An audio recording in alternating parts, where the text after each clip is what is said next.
नमस्कार, मी यशवंत पवार, प्रदेशाध्यक्ष पत्रकार सुरक्षा समिती महाराष्ट्र।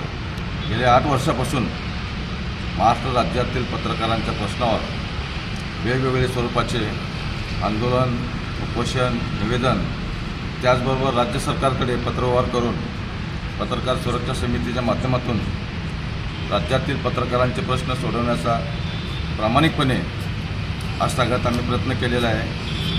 आज पत्रकारांची अवस्था अतिशय केविलवाणी असून तुटपुंज्या जाहिराती व अल्प मानधनावर पत्रकारांना काम करावं लागत आहे। या तुटपुंज्या जाहिराती आणि अल्प मानधन यामुळं पत्रकारांचं कौटुंबिक जीवन अतिशय निराशाजनक झालेलं आहे। म्हणून पत्रकारांचं जीवनमान उंचावावं, पत्रकारांना पत्रकारितेबरोबरच एखादा पूरक व्यवसाय करता यावा, जेणेकरून त्यांच्या कुटुंबाची गुजरण व्यवस्थित होईल।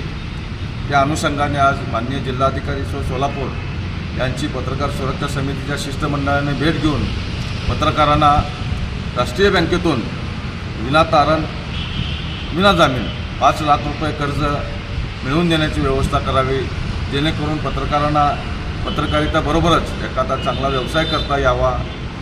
यासाठी आज माननीय जिल्हाधिकारी साहेब यांची पत्रकार सुरक्षा समितीने भेट घेऊन त्यांना निवेदन सादर केलेलं आहे। माननीय जिल्हाधिकारी साहेबांनी पत्रकार सुरक्षा समितीला ठोस आश्वासन दिलेलं आहे की लवकरात लवकर बँकेची मीटिंग लावून पत्रकारांना कर्ज उपलब्ध करून देण्याबाबत कारवाई करू, असं आश्वासन माननीय जिल्हाधिकारी साहेब सोलापूर यांनी पत्रकार सुरक्षा समितीला दिलेलं आहे।